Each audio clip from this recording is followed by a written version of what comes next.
So I'm catching you between trips again, and first and foremost, I'm just curious about what you got on your wrist today. It's actually,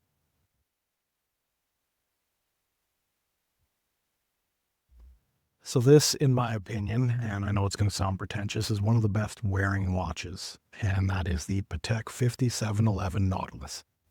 So I have very large wrists, and this fits me very, very well. It has a very slim profile, as you can see, and I don't know, there's something about it that, and especially in the Patek lineup, it's one of the most desirable pieces, and yeah, I know. Some people would be like, why are you wearing something so expensive? And it's not the value of it. I like looking at it. I actually peek at it when, I'm having coffee. I'm like, I didn't care what time's on the face. I just love the way that this watch feels. Those who know what it is appreciate what it is. It strikes a conversation with the people that know what this piece is. And I don't know, and again, being so subtle, it can go right underneath a suit cuff or collar. Mm, So, yeah. I like it. Yeah. What does it make you think about when you're wearing that piece? Is there anything you associate it with, or is there any like milestone or significant aspect? Not really. This one stays in the collective, and occasionally I will travel with it, wear it. It's still stickered, so it's Mm-hmm. protected. I, I don't know. It's just that piece that even if the value wasn't there, like the monetary value, it just feels really good wearing. So this one isn't tied to some type of achievement or something like that. It is strictly a piece that when it comes up, either from the AD or in the secondary market in excellent condition, we pick it up and get them insured, put them in the vault, praised, insured, put it in the vault. And I don't know, like I said, it's regardless of the dollar value of it, I love wearing them. It just feels good.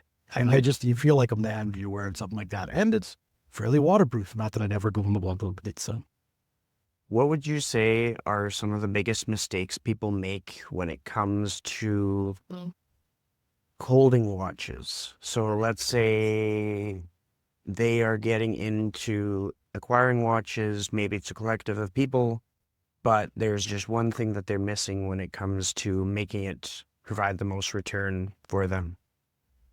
that brought it down. See, you give a concrete question until at the very end, an investment. Because when we're talking about why you buy a watch, the first and foremost, you should be buying what you want to wear. Yeah. Because what's in demand is dictated by the markets, except in the ultra rare end of things. Those will always be collected by the collectors. But even then, ultra rare from an undesirable brand may never be worth something. Or 50 years from now, someone may be like, oh my goodness, they only need 9 of those. Now they're 5 million a piece. You never know. So the most important value you can get out of a timepiece is something that you like. Who cares if it's what everybody else wants to see on your wrist? Are you going to wait to get that one, or are you going to get the one that strikes your eyes and your heart? Like, oh, I have to have that watch, because then you're going to appreciate it more. Unfortunately, a lot of people create these market trends, these flash trends, these spikes in values, because someone tells them, oh, well, a Rolex root beer, that's the watch to buy. So for 6 months, it spikes the price, and you're chasing that watch so you can be seen wearing what other people want. Well, if you're buying near the top of the swing up, you're never going to get your money out of it. Had you just went and bought the, I don't know, the OP that you wanted in the first place, it would have basically, you wouldn't have lost any money at all. You wouldn't have gained, wouldn't have lost. Maybe you got one of the rare dials, and in a few years it is worth more. But until then, you're wearing what you want to wear. I usually tell people to stay out of the watch game if they're looking for investments, because an investment is based on rarity Mm-hmm. for the wealthy, or what's in demand for those who use credit to acquire. Mm-hmm. It's a difficult question, but I usually would be an advocate for do not buy them as investments, because the ones that are investments are going to take you way too long to play the game to get one from your authorized dealer, which means you've probably had to waste a bunch on jewelry, gems, gold, all that other stuff just to get and rip through the 5 watches before the one you wanted, Mm-hmm. which is the real problem. You may finally get something like this from Patek, But how much did you have to spend getting there? Did you have to get 2 or 3 Calatravas? Did you have to get your first Aquanaut before you got a Nautilus? And yeah, most of those you will always get your money back or a little more. But what happens if you take a $20,000 loss? Mm-hmm. If you're treating the 5711 like an investment piece, you're already 20 in the hole getting to it. That's why I tell people not to chase them as investments. And that makes sense. Let's say there's a scenario where somebody is choosing a watch because they enjoy wearing it, they're making all the right decisions, but there's still a gap in that, like maybe how they got it appraised, how they got it insured, where they store it, how they store it. What are some of the things that you would point out to somebody that's on that journey? They're doing most things right, but they're missing some aspects. Definitely get a proper appraisal, not just by someone who does like a house insurance appraisers. No, go to someone who does specifically antiques, precious metals. Like they understand market value on something. Because let's just say you never go to sell it, but you take this and you don't get it appraised. The MSRP on this isn't even 50,000 US dollars. The market currently dictates that it's over 200,000. So if you just even left it in a safe and the house burnt down and you couldn't recover it, the insurance is only going to give you probably the 50. You might fight and get a little bit more. You need someone who understands the market as well. And yeah, that may go up and down up here when it's worth up this much, maybe 10, 20 grand. But at least you have a base point of, 3 years ago I had it appraised at 160. That's better than the Patex's 50 or 52 current value if you were to get in line for one. It's so important to have someone who knows what they're talking about, much like appraising a car. You would, before you turn the camera on, we were talking with someone about we finished the restoration on a 70 Charger. Well, you can put enough Bondo into a restoration to visually look impressive, and you could probably get it insured for a decent amount of value. But there's a difference between Lloyd Coddington doing it and Joe's body shop with Bondo doing it. They'll look the same to most people, but are you going to have the car that's worth $300,000 after the restoration, or one that is worth less than you put into the value of the restoration? There's too many variables, but if you're getting into the game, it's going to cost you to create an investment. And it starts with the appraisals and the insurance. Mm-hmm. Have your sealable doors, have a fireproof safe. It's at least a burn rating of 8 hours, at least give it the chance then you got to build a fire suppression system into your house to keep your rates down and to give your safe the chance to do what it's supposed to do. Like there's so many things behind it where you're not actually getting an investment out of it because you've probably put $200,000 or $300,000 into that corner of the house to try and keep what your investment look like safe. Mm-hmm. So how much investment are you actually doing if you actually have to spend money to secure your investments too? How much do those have to go up as investments to take care of the cost of building a secure facility for them to be taken care of? Mm-hmm. Like, cause a lot of people, okay, let's go with something like this. This is a Hermes book. I've had it for years. The book isn't really worth much, but let's say you had a Hermes purse. You don't just put it on a shelf if you want it to maintain value. Yeah, the average person, if they get a chance to buy an Hermes bag used, they will. They're just going to judge it based on wear and tear on it. If there's no wear and tear, they'll pay a premium. But if you're insuring it at a premium, that's the difference. Now you're going to have it in a temperature, humidity controlled room. Are you only going to have that one? Or are you going to have 40 different bags from Chanel, Louis Vuitton, Hermes? That room might be $1 million worth of inventory. So you're going to have to spend $100,000 to $200,000 to build there. Maybe it's even hermetically controlled because you don't want salt air if you're in the Caribbean or near an ocean to get into that room. So it's all filtered. There's so many things behind this. That's why I tell most people, don't ever do it as an investment unless you know for sure that you can buy it here, walk out that door, and make 10%. Mm-hmm. That's the only time most people will ever be able to treat them as investments. Or it's like a long-term hold like gold where you got it 10 years ago and now it's worth quite a bit more. Mm-hmm. It's a risky game when you're trying to do it as an investment. Yeah. Enjoyment? Oh, damn. I don't care what the dollar value is. I like wearing this. Yeah. So when it comes to, from the scope of someone who has to keep track of a multitude of watches, what is the path that is most efficient? Is it outsourcing the storage of it, or is it building up what you need to be able to do it internally? What's the best path? I think for most people, they just get like a home safe. You can get, a $240 one that can go under a desk or concrete into the ground. You can get one that's kind of like a gun safe where it's 6 feet tall, a few feet wide, and it would take you a long time to fill that up. Mm-hmm. But then is the fire rating high enough? If it's that heavy, are you reinforcing the floor? So you could do that. You could do safety deposit box, which a lot of people do. But then you got to run to the bank to take out a watch that you may want to wear for an event. Maybe you never want to do that. Maybe you're going to hand it down to your kids. So it can stay in the safety deposit box.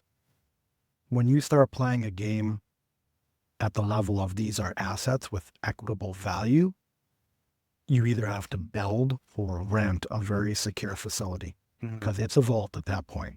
Yeah. So if you're going to share that cost, it's going to be a communal one, but then you're kind of at the mercy of who can go into the other ones and out of the other ones. We're not going to discuss that kind of stuff too much, but that's usually out of the wheelhouse of most people. That's what people with probably more than even 7 figures worth of watches and jewelry and precious metals would have. You're probably not getting into like 8, 9-figure collections. Mm-hmm. That could be anything. That could be old currency. That could be precious metals. It's ridiculous. We're going to be approaching 5,000 US for an ounce of gold. Do you even want to keep that at your house? Mm-hmm. It's an interesting world that that we're living in right now. The game's being played where, the example I had used to you, they usually cap the amount of money you can bring through an airport at like 10,000, right? Yeah. What if you're wearing $100,000 gold watch? It's not something that's really looked at. So that's a way to transfer wealth across countries. Mm-hmm. There's nothing illegal about that. You're just wearing a $100,000 watch.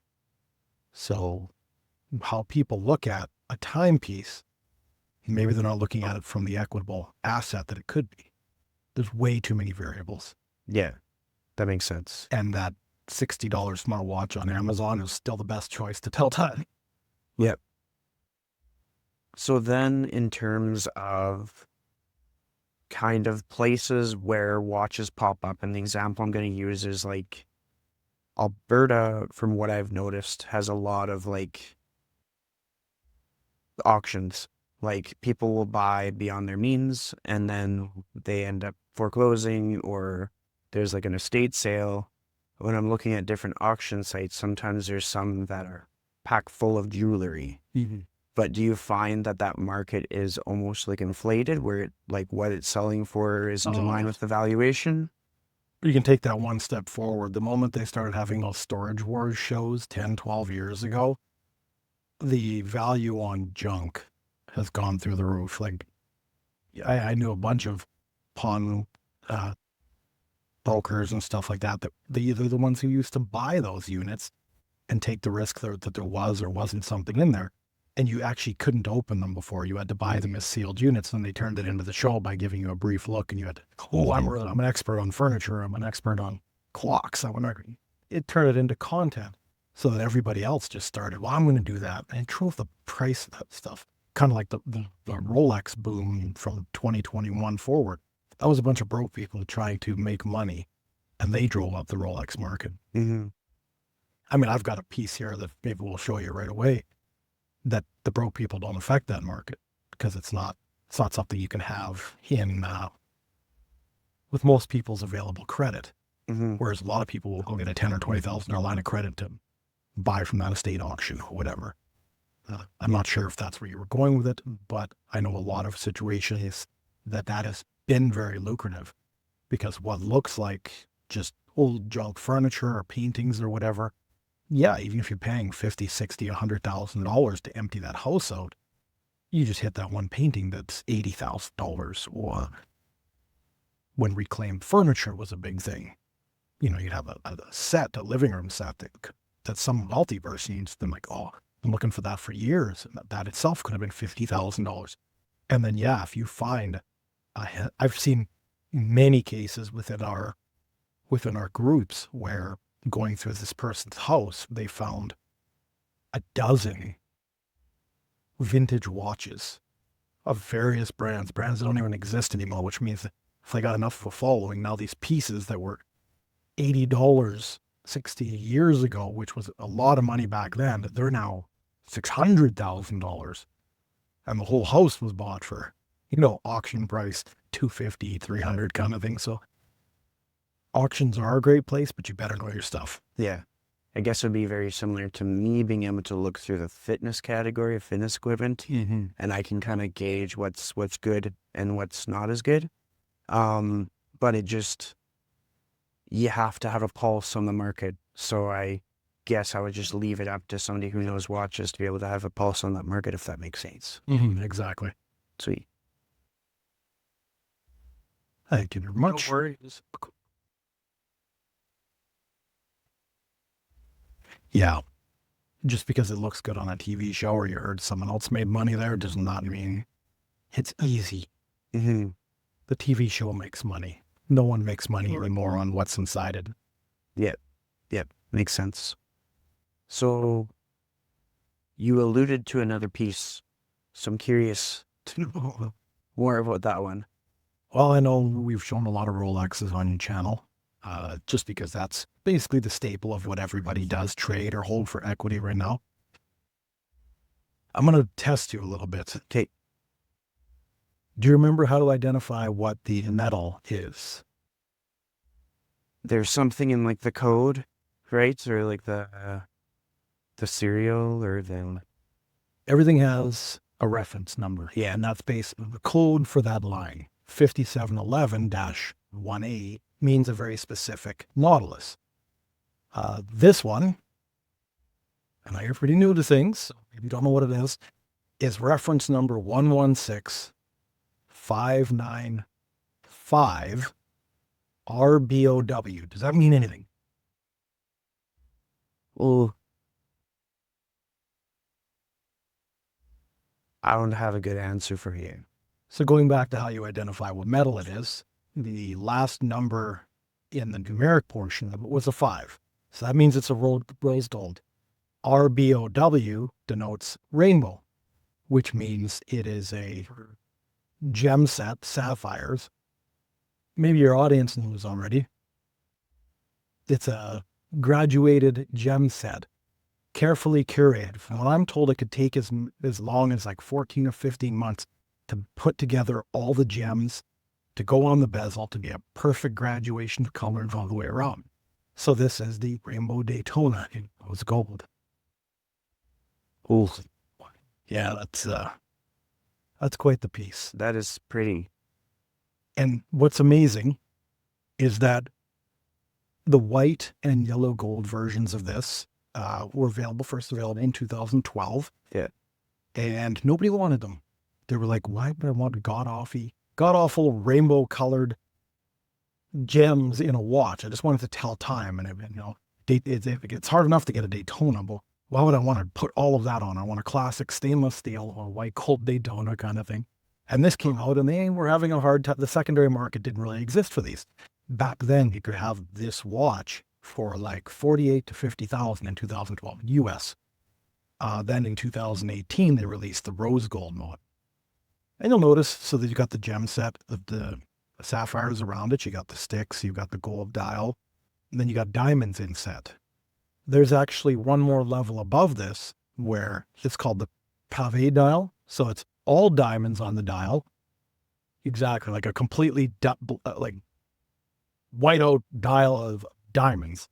And then all the center links are also diamonds. That one's worth even 60% more than this. So what would you say if you knew that this was roughly 97, 98,000, if you were one of the maybe dozen people a year to get the phone call, and you knew it was about 98,000 US is what you'd owe if you were to go into your AD to get it? What do you think they're worth now?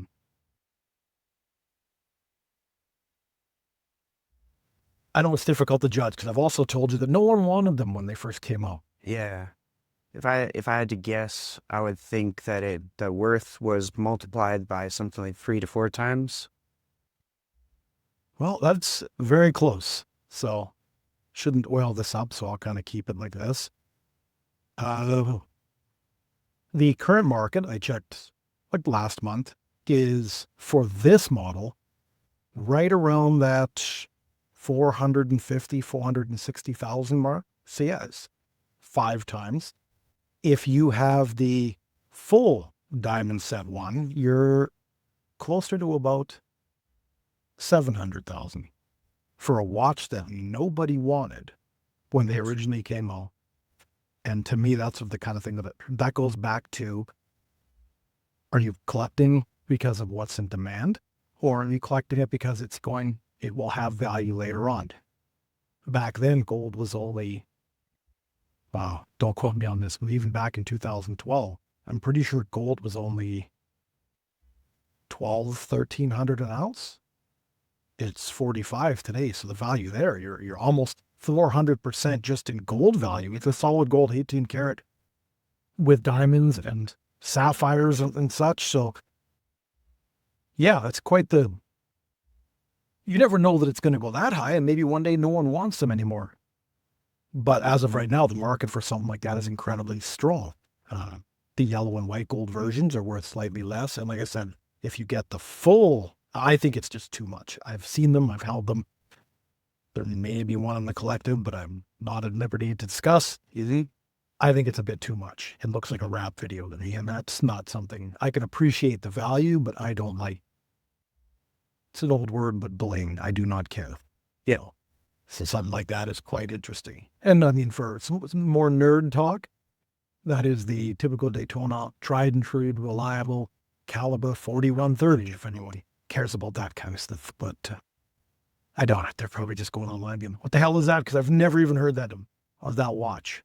That's one of those Grail watches, one of the few ones that Rolex has that is kind of understood across the board as at one point that's in any Sunless collection.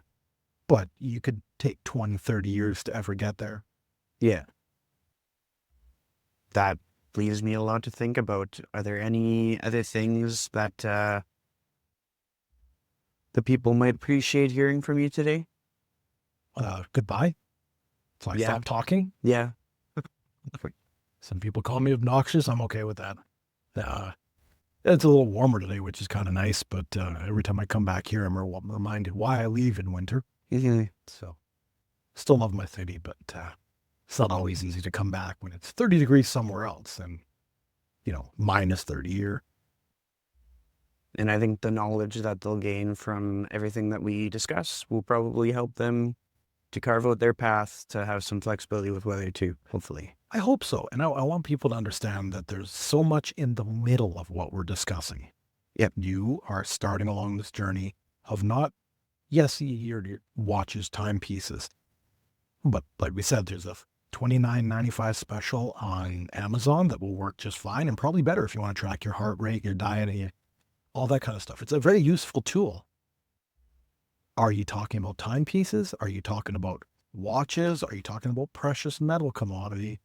Are we talking about collectibles? Are we talking about antiques? Are we talking about investing for a future goal? Is it a family heirloom?